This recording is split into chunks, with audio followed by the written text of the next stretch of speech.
CIET NCERT द्वारा प्रस्तुत है ध्वनि पुस्तक संक्षिप्त बुद्ध चरित्र कक्षा 8 के लिए हिंदी की पूरक पाठ्य पुस्तक।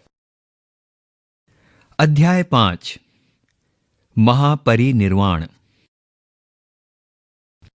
पृष्ठ संख्या 66। महापरिनिर्वाण, निर्वाण की ओर। भगवान बुद्ध के उपदेश सुनकर और अपना निमंत्रण स्वीकार हो जाने के बाद आम्रपाली ने भगवान बुद्ध से विदा मांगी। भगवान बुद्ध की आज्ञा पाकर उसने उन्हें प्रणाम किया और अपने भवन चली गई। इसी समय लिच्छवी सामंतों ने भी सुना कि भगवान बुद्ध आम्रपाली के उद्यान में विराजमान हैं, अतः वे सब उनके दर्शन के लिए चल पड़े। उनमें से कुछ सुसज्जित हाथी घोड़ों पर और कुछ रथों पर सवार होकर आए।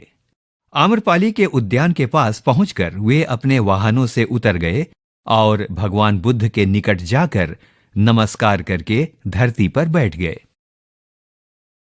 भगवान बुद्ध ने उन्हें उपदेश देते हुए कहा, धर्म में आप लोगों की श्रद्धा आपके राज्य, बल और रूप से भी अधिक मूल्यवान है। मैं वृज्जियों को भाग्यशाली मानता हूं जिन्हें आप जैसे सत्यार्थी और धर्मज्ञ राजा प्राप्त हुए हैं। आप सभी शीलवान हैं और शील ही स्वर्ग मार्ग का संकेतक है। वही स्वर्ग ले जाने वाली नौका है। इसलिए शील द्वारा अपने चित्त को शुद्ध कीजिए, अज्ञान और अहंकार को दूर कीजिए। भगवान बुद्ध के उपदेश सुनकर सभी लिच्छवी सामंतों ने उन्हें फिर सिर झुकाकर प्रणाम किया और भिक्षा के लिए उन्हें अपने घरों पर आमंत्रित किया।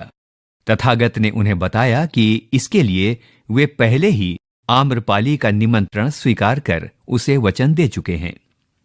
यह सुनकर लिच्छियों को बुरा लगा, परंतु महामुनि के उपदेशों के कारण वे शांत हो गए और प्रणाम कर अपने अपने घर चले गए।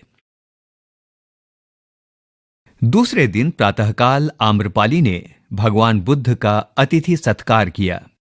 आम्रपाली के घर से भिक्षा लेकर भगवान बुद्ध चतुर्मास वास के लिए वेणुमती नगर चले गए। वहां वर्षा काल के 4 मास व्यतीत किए। इसके बाद वे पुनः वैशाली आ गए और मरकट नामक सरोवर के तट पर निवास करने लगे। पृष्ठ संख्या 67।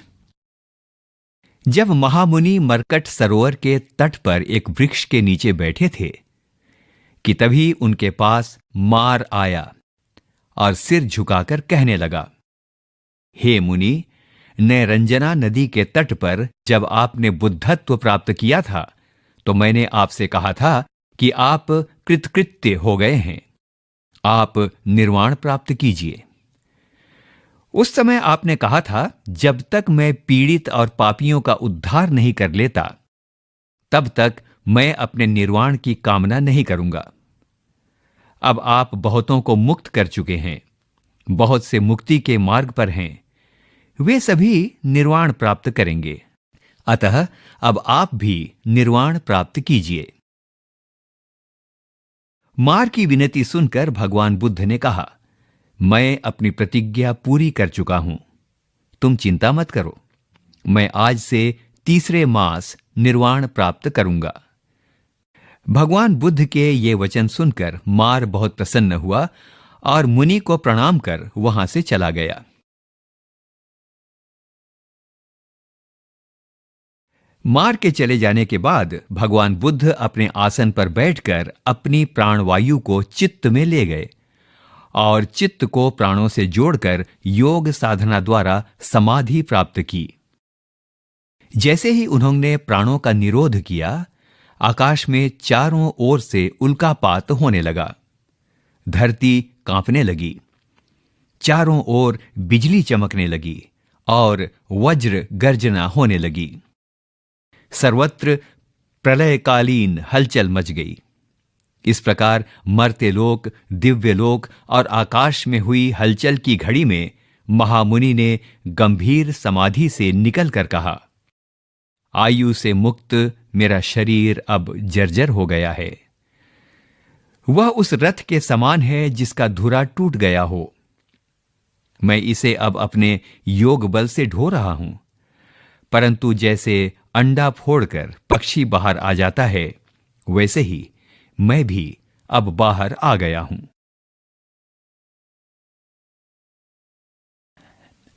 लिच्छवियों पर अनुग्रह। इस प्रकार की हलचल देखकर आनंद कांपने लगा और चक्कर खाकर वैसे ही गिर पड़ा जैसे जड़ के कट जाने पर वृक्ष धरती पर गिर पड़ता है। थोड़ी देर बाद कुछ संभल कर वह खड़ा हुआ और सर्वज्ञ भगवान बुद्ध से इसका कारण पूछने लगा। उन्होंने बताया कि मेरा भूलोक में निवास का समय अब पूरा हो चुका है, इसीलिए सर्वत्र हलचल है। अब मैं केवल 3 मास और इस पृथ्वी पर रहूंगा, फिर चिरंतन निर्वाण प्राप्त कर लूंगा। यह सुनकर आनंद को बड़ा आघात लगा। उसकी आंखों से आंसू बहने लगे। तथागत ही उसके गुरु थे, स्वजन थे और सर्वस्व थे। वह अत्यंत दुखी होकर रोने लगा। विलाप करते हुए आनंद ने कहा, आपके निश्चित प्रस्थान की बात सुनकर मेरा मन दुखी हो गया है। शरीर संतप्त हो रहा है और ऐसा लग रहा है जैसे आपसे सुना हुआ धर्म लुप्त होता जा रहा है। इस पाप रूपी जंगल में भटकने वाले प्राणियों का मार्गदर्शन अब कौन करेगा? शोक संतप्त और व्याकुल आनंद को सांत्वना देते हुए भगवान बुद्ध ने उससे कहा, हे आनंद, तुम्हें जगत का रहस्य समझना चाहिए। देखो, जो भी जन्म लेता है अवश्य मरता है। इस लोक में कुछ भी स्वाधीन नहीं है। कोई भी प्राणी अमर नहीं है। यदि प्राणी अमर होते तो जीवन परिवर्तनशील नहीं होता। फिर मुक्ति का क्या महत्व होता? हे आनंद, मैंने तुम्हें संपूर्ण मार्ग दिखा दिया है। बुद्ध किसी से कुछ भी नहीं छिपाता। मैं शरीर रखूं या छोड़ूं, मेरे लिए दोनों ही स्थितियां समान हैं। हां, मेरे जाने के बाद भी मेरे द्वारा जलाया गया यह धर्म का दीपक सदा जलता रहेगा। तुम उसी दीपक के प्रकाश में निर्द्वंद्व होकर अपने लक्ष्य को प्राप्त करो। मेरे जाने के बाद भी जो लोग इस धर्म के मार्ग में स्थिर रहेंगे, वे निश्चित ही निर्वाण पद प्राप्त करेंगे।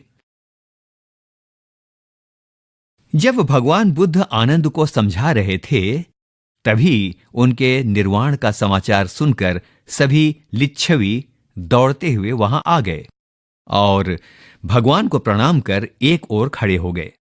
तब भगवान बुद्ध ने लिच्छवियों से कहा, मैं आप सबके मन की बात जानता हूं।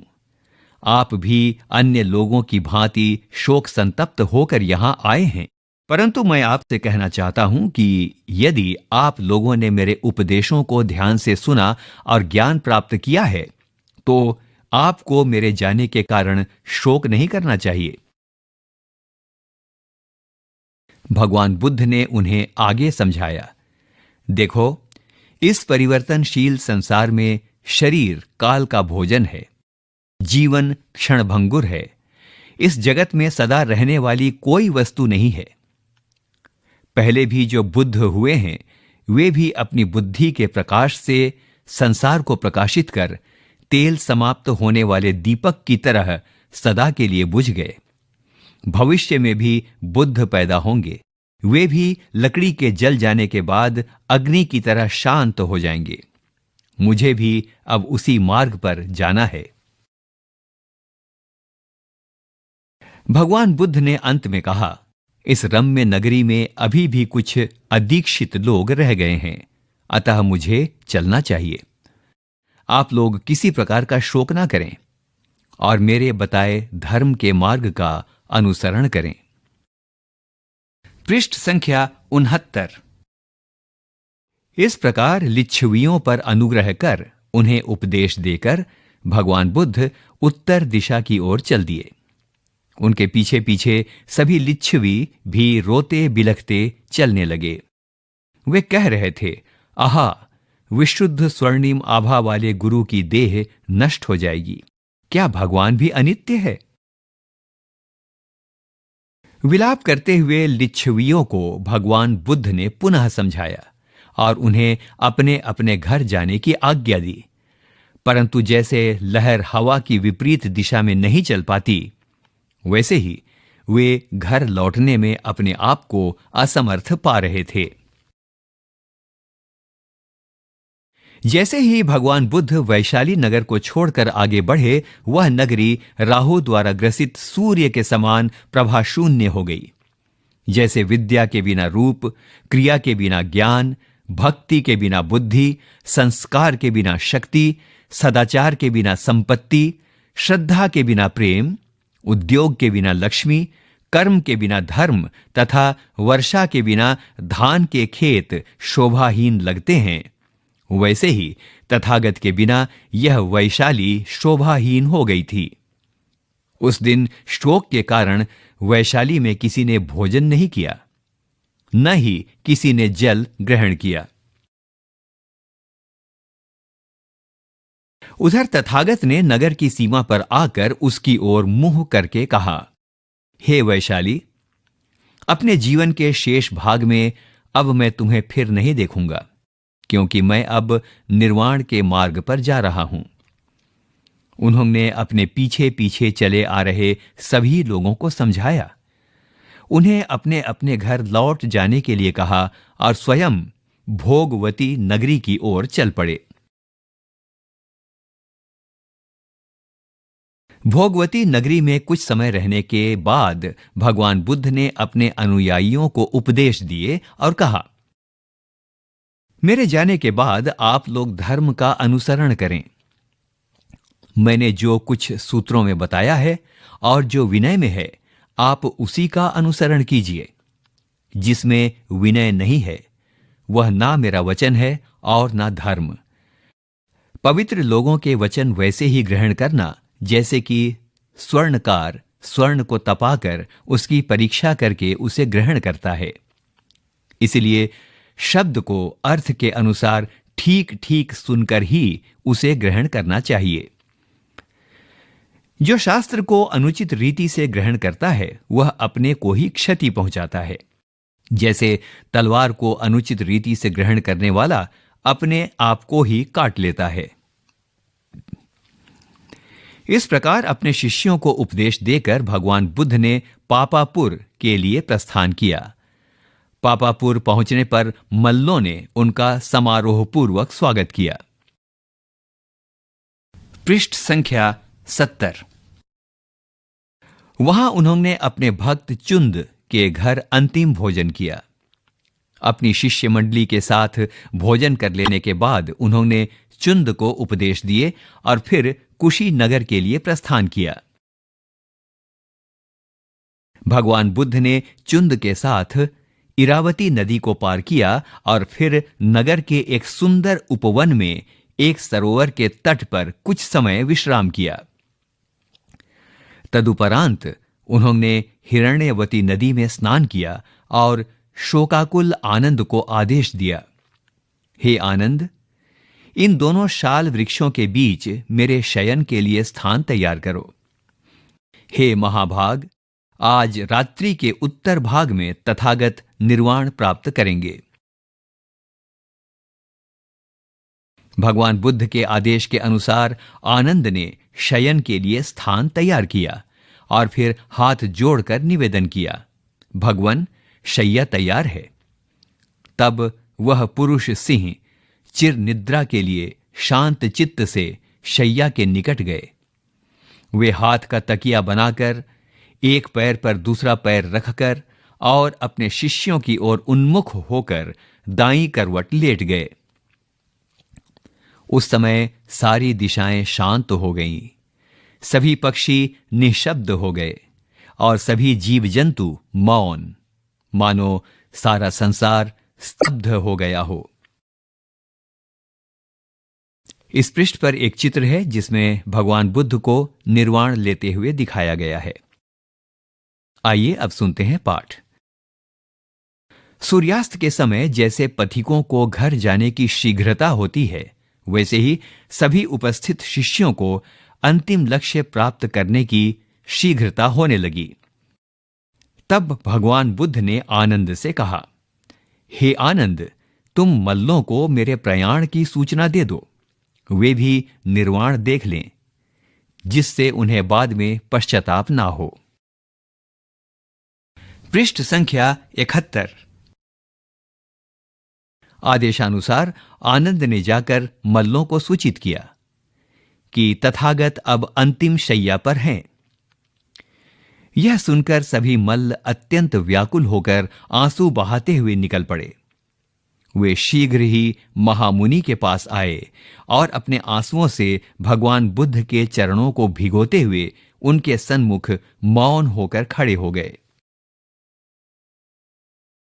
सभी मल्लों को व्याकुल देखकर भगवान बुद्ध ने कहा, आनंद के समय दुखी होना उचित नहीं है। यह दुर्लभ और काम्य लक्ष्य मुझे आज प्राप्त हो रहा है। मुझे आज वह सुखमय पुण्य प्राप्त हो रहा है जो पंचभूतों से मुक्त, जन्म से रहित, इंद्रियातीत, शांत और दिव्य रूप है, जिसके बाद किसी प्रकार का शोक नहीं होता। यह शोक का समय नहीं है, क्योंकि सभी दुखों का मूल मेरा भौतिक शरीर आज निवृत्त हो रहा है। भगवान बुद्ध के वचन सुनकर एक वृद्ध मल ने कहा, सुजन के लिए हमें शोक नहीं करना चाहिए, फिर भी हमारा चित्त दुखी है, क्योंकि अब हमें आपके दर्शनों का सौभाग्य नहीं मिल पाएगा। जगत के हितैषी के जाने पर भला कौन शोक नहीं करेगा। शोचनीय तो वे हैं जिन्होंने मुनि के दर्शन करके भी सुमार्ग का अनुसरण नहीं किया। सोने की खान में रहकर भी जो दरिद्र ही रहा। वृद्ध मल के वचन सुनकर भगवान बुद्ध ने कहा, सच तो यह है कि मात्र मेरे दर्शनों से निर्वाण नहीं मिल सकता। जो मेरे धर्म को ठीक से समझता है, वह मेरे दर्शन के बिना भी दुखों के जाल से मुक्त हो जाता है। औषधि के सेवन के बिना मात्र वैद्य के दर्शन से रोग से मुक्ति नहीं होती। इसीलिए श्रेय का आचरण करो। जीवन तेज हवा के बीच दीप शिख की तरह चंचल है। इस प्रकार महामुनि के दर्शन कर और उनके उपदेश सुनकर सभी मल्लों ने उन्हें प्रणाम किया और आदेशानुसार वे अपने अपने घरों को लौटने लगे। पृष्ठ संख्या 72। महापरिनिर्वाण। मल्लों के चले जाने पर सुभद्र नाम का त्रिदंडी सन्यासी भगवान बुद्ध के दर्शनों के लिए आ गया। वह एक सिद्ध पुरुष था। उसने आनंद से कहा कि निर्वाण के अंतिम क्षणों में मैं भगवान बुद्ध के दर्शन करना चाहता हूं। आनंद ने सोचा कि कहीं यह सन्यासी बुद्ध से शास्त्रार्थ न करने लगे। इसीलिए उन्होंने सन्यासी को भगवान बुद्ध के निकट जाने से रोका। परंतु तथागत ने लेटे लेटे ही आनंद से कहा, हे आनंद, इस जिज्ञासु मुमुक्षु को रोको मत, आने दो। यह सुनकर सुभद्र सविनय सुगत के पास गया और प्रणाम करके बोला, हे भगवन, मैंने सुना है कि आपने मोक्ष के जिस मार्ग का प्रतिपादन किया है वह अन्य सभी मार्गों से भिन्न है। कृपापुंज, वह मार्ग कैसा है? मुझे बताने की कृपा करें। मैं जिज्ञासावश आपके पास आया हूं, विवाद के लिए नहीं।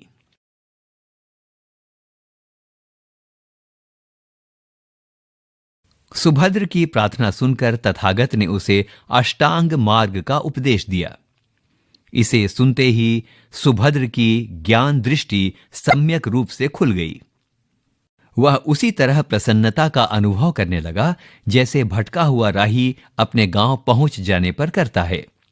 उसने गदगद होकर कहा, मैं अब तक जिस मार्ग का अनुसरण कर रहा था वह श्रेयस्कर नहीं था। आज मुझे सच्चा मार्ग मिल गया है। अत्यंत प्रसन्न होकर सुभद्र ने भगवान बुद्ध की ओर देखा और आंखों में आंसू भरकर निवेदन किया, हे पूज्य गुरुवर, आपकी मृत्यु का दर्शन करना मेरे लिए उचित नहीं होगा, अतः मैं उससे पहले ही अपनी देह त्याग कर निर्वाण पद प्राप्त करने की अनुमति चाहता हूं। ऐसा कहकर त्रिदंडी सुभद्र ने भगवान बुद्ध को प्रणाम किया, शैल की तरह स्थिर होकर बैठ गया और एक ही क्षण में वायु से बुझे दीपक की भांति निर्वाण को प्राप्त कर गया। संस्कार के ज्ञाता तथागत ने तब सुभद्र का अंतिम संस्कार करने का आदेश दिया और कहा, सुभद्र मेरा उत्तम और अंतिम शिष्य था। आधी रात बीतने पर जब चांदनी के प्रकाश का विस्तार हुआ, सारा वन प्रदेश पूरी तरह शांत हो गया। तब भगवान बुद्ध ने वहां उपस्थित सभी शिष्यों को बुलाया और अंतिम उपदेश दिया। उन्होंने कहा, मेरे निर्वाण के बाद आप सबको इस प्रातिमोक्ष को ही अपना आचार्य, प्रदीप तथा उपदेष्टा मानना चाहिए। आपको उसी का स्वाध्याय करना चाहिए, उसी के अनुसार आचरण करना चाहिए। यह प्रातिमोक्ष शील का सार है, बुद्धि का मूल है। इसी से मोक्ष प्राप्त हो सकता है।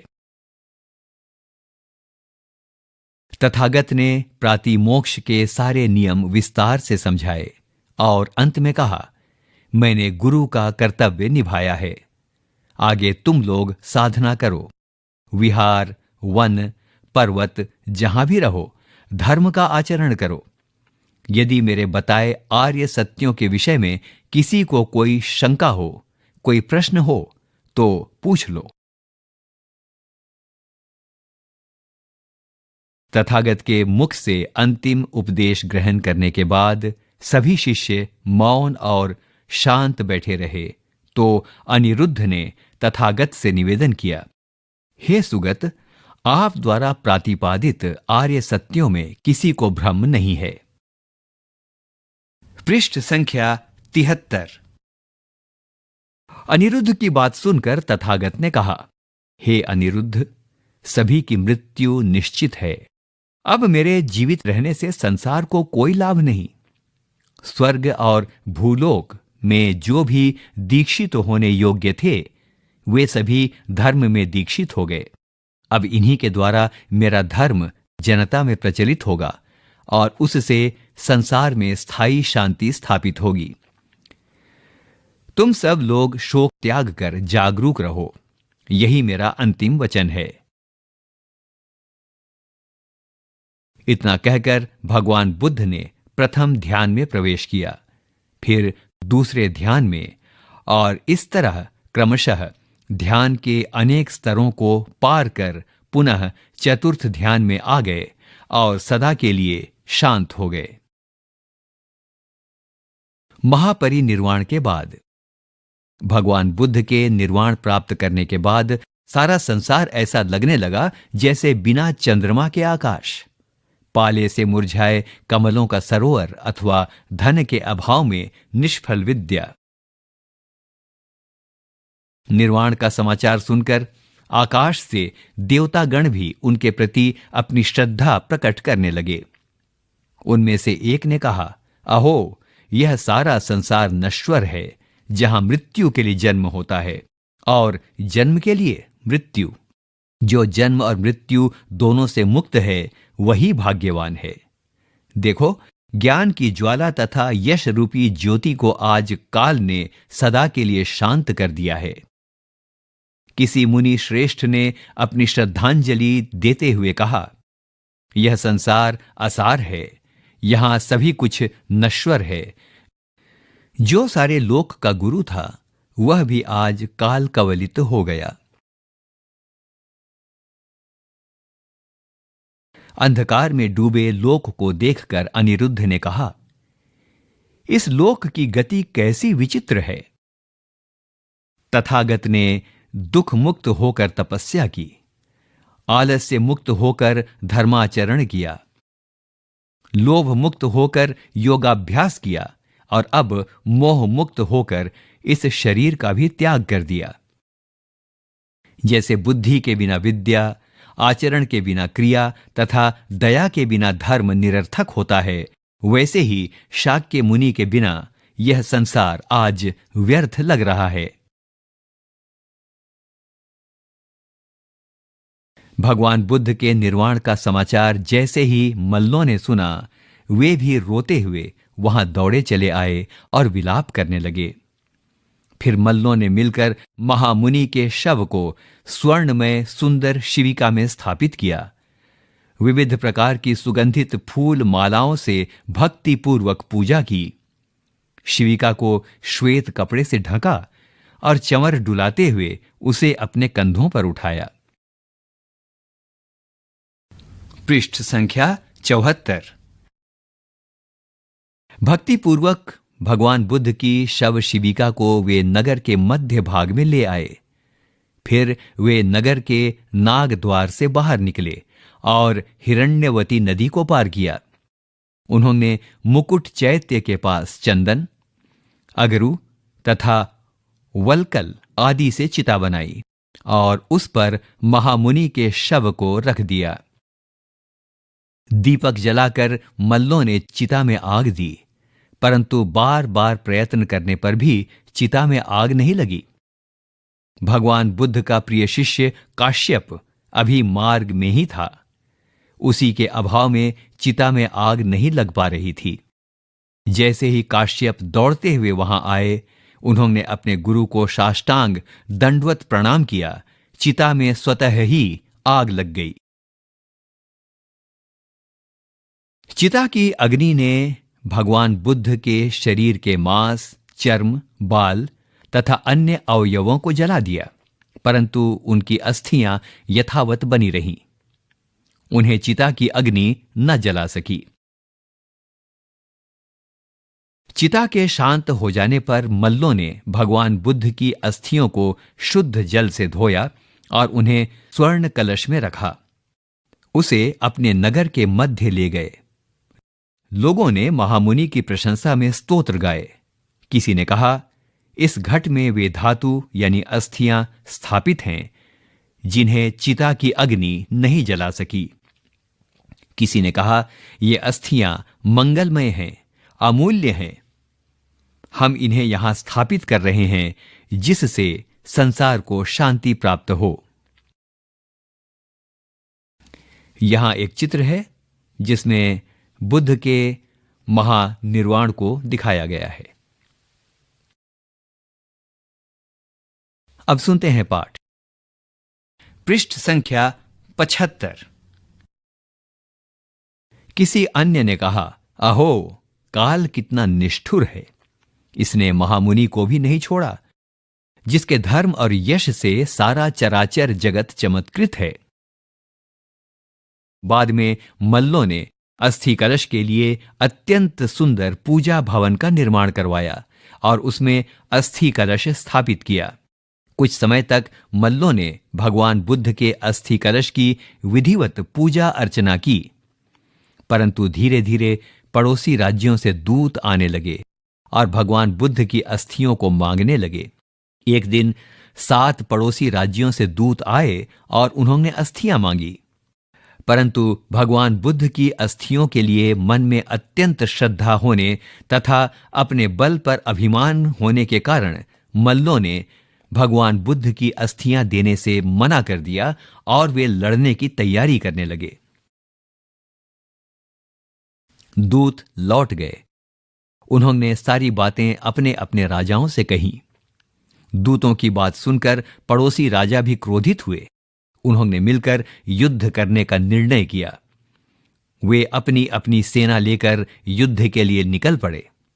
पड़ोसी राज्यों की सेनाओं ने कुशपुर यानी कुशीनगर को चारों ओर से घेर लिया और वे मल्लों को ललकारने लगे। पुरवासी मल्ल भी संगठित होने लगे। उन्होंने विविध प्रकार के शस्त्र अस्त्र धारण किए। वीरों की पत्नियों ने सैनिकों को तिलक लगाए और रणगीत गाए। सभी सैनिक सिंहों की तरह गरजने लगे और शंख बजाने लगे। यहां एक चित्र है जहां हम सेना को प्रस्थान करते हुए देख सकते हैं। अब सुनते हैं पाठ। पृष्ठ संख्या 76। इस प्रकार युद्ध के लिए तैयार दोनों पक्षों को देखकर करुणा और दया से भरकर द्रोण नाम के एक ब्राह्मण ने सातों पड़ोसी राजाओं के पास जाकर निवेदन किया, राजन, बाहर के शत्रुओं को शस्त्रों से जीतना सरल है, परंतु परकोटे में बैठे शत्रु को जीतना सरल नहीं। यदि नगर को घेर कर अंदर के शत्रुओं को जीत भी लिया तो भी वह धर्म युद्ध नहीं होगा। इसे निरपराध नगरवासियों की हत्या ही कहा जाएगा। इसलिए थोड़ा सोचिए और शांति का उपाय कीजिए। शस्त्र से जीते गए मनुष्यों का मन फिर से कुपित हो सकता है, परंतु शांति के उपायों से जीते गए मनुष्यों का मन सदा के लिए शांत हो जाता है। आप लोग जिस शाक्य मुनि का सम्मान करना चाहते हैं, उसी की आज्ञा से, उसी के उपदेशों के अनुसार शांति का उपाय कीजिए। द्रोण की बातें सुनकर सातों राजाओं का क्रोध कुछ शांत हुआ। उन्होंने उनसे कहा, हे ब्राह्मण, आप सत्य कहते हैं।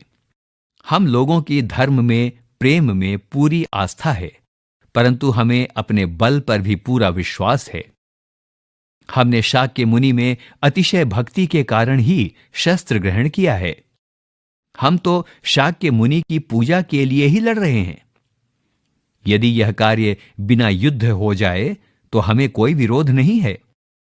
आप हमारे दूत बनकर जाइए और मल्लों को समझाइए। हमारा उनसे कोई बैर नहीं है।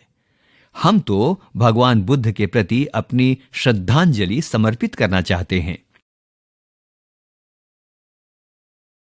इस प्रकार पड़ोसी राजाओं से बात करके ब्राह्मण द्रोण कुशीनगर गए और उन्होंने मल्लों को समझाया।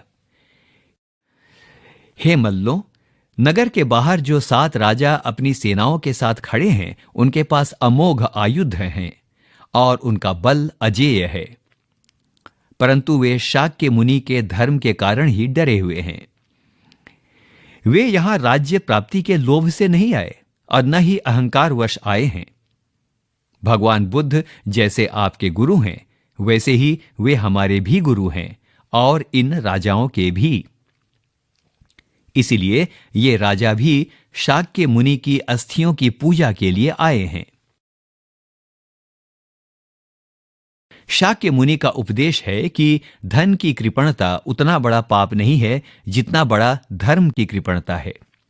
राजाओं का संदेश है कि यदि आप भगवान बुद्ध की धातु यानी अस्थियां नहीं देना चाहते तो नगर के द्वार से बाहर आइए और वीर अतिथियों का स्वागत कीजिए। पृष्ठ संख्या 77। द्रोण ने आगे कहा, यह राजाओं का संदेश है जो सद्भावना और साहस से भरा है। मैंने इनकी बातों पर धैर्यपूर्वक विचार किया है, अतः मेरी भी बात सुनिए। कलह से न किसी को सुख मिलता है और न ही धर्म होता है। शाक्य मुनि ने सदा क्षमा का उपदेश दिया है। जिस महामुनि ने क्षमा से स्वयं शांति प्राप्त की और हजारों लोगों की शांति प्रदान की, उस दयालु के निमित्त व्यर्थ रक्तपात उचित नहीं है। इसीलिए आप लोग इन राजाओं को धातु प्रदान कीजिए। यही आपका धर्म है। इससे आपको यश मिलेगा। ये सभी राजा आपके मित्र हो जाएंगे और सारी जनता को शांति मिलेगी। यहां एक चित्र है जिसमें ब्राह्मण द्रोण सैनिकों से या मल्लों से शांति वार्ता कर रहे हैं। द्रोण की बातें सुनकर मल्लों का क्रोध शांत हो गया। उन्होंने कहा, हे विप्रवर, आपके वचन बड़े कल्याणकारी हैं। आप हमें सन्मार्ग पर ले आए हैं। आपने जैसा कहा है हम वैसा ही करेंगे। इस प्रकार द्रोण के प्रयत्नों से विवाद का अंत हुआ। फिर सबने मिलकर भगवान बुद्ध की मंगलमय धातुओं को 8 भागों में बांटा। एक एक भाग प्रत्येक राजा को दिया और एक भाग स्वयं मल्लों ने अपने पास रखा। भगवान बुद्ध की अस्थियां लेकर सातों राजा प्रसन्नतापूर्वक अपने अपने राज्यों को लौट गए। उन्होंने अपनी अपनी राजधानी में इन अस्थियों पर स्तूप बनवाए और उनकी पूजा की। द्रोण ने भी अपने देश में स्तूप बनवाने के लिए वह घट लिया जिसमें पहले सभी अस्थियां रखी थी। पिसल जाति के बुद्ध भक्तों ने भगवान बुद्ध के शरीर की राख ली। पृष्ठ संख्या 78। इस प्रकार प्रारंभ में श्वेत पर्वतों के समान 8 स्तूपों का निर्माण हुआ जिनमें भगवान बुद्ध की अस्थियां रखी गई थीं। द्रोण के घट वाला 9वां स्तूप बना और 10वां स्तूप बना जिसमें भगवान बुद्ध के शरीर की राख रखी गई थी। स्तूपों के निर्माण के बाद राजा, सामंत तथा अन्य सभी जन इनकी पूजा करने लगे। स्तूपों पर अखंड ज्योति जलती रहती तथा रात दिन घंटे बजते रहते थे। कुछ समय के बाद एक दिन राजगृह में 500 बौद्ध भिक्षु एकत्र हुए और भगवान बुद्ध द्वारा प्रवर्तित धर्म को स्थायी रूप देने के लिए उन्होंने विचार विमर्श किया। सभी भिक्षुओं ने मिलकर भगवान बुद्ध के उपदेशों का संग्रह करने का निर्णय लिया। आनंद सदा भगवान बुद्ध के साथ रहे थे और उन्होंने उनके मुख से सभी धर्मोपदेश सुने थे। इसलिए सभी भिक्षुओं ने आनंद से निवेदन किया कि संसार के कल्याण के लिए वे सभी धर्मोपदेशों को दोहराएं। आनंद ने एवं में सुतम यानी मैंने ऐसा सुना है इस तरह कहते हुए जैसा भगवान बुद्ध से सुना था वैसे ही क्रमशः प्रसंग, समय, ध्यान आदि के साथ सभी धर्मोपदेश कहे। इस प्रकार आनंद तथा दूसरे वरिष्ठ भिक्षुओं ने भगवान बुद्ध के धर्मशास्त्र का स्वरूप निश्चित किया। कालांतर में देवानाम प्रियदर्शी का जन्म हुआ। उसने जनहित के लिए बहुत से स्तूपों का निर्माण करवाया। इसके कारण वह चंड अशोक या धर्मराज अशोक कहलाने लगा। उसने धातु गर्भित स्तूपों से धातु लेकर अनेक भाग किए और उन्हें सैकड़ों स्तूपों में स्थापित किया।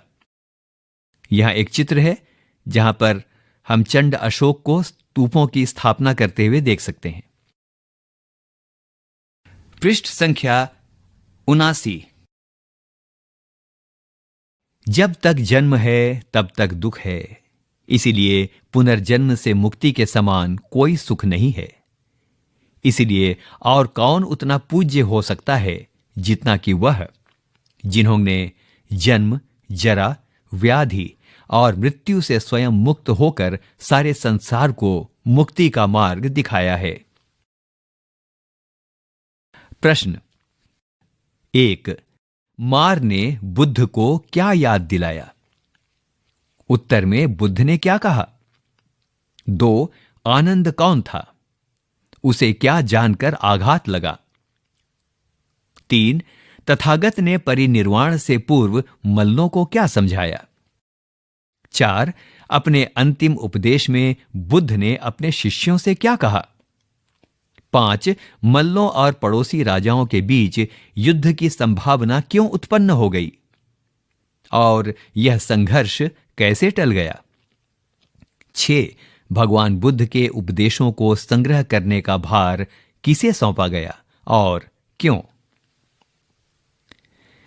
यहां अध्याय 5 समाप्त हुआ। संक्षिप्त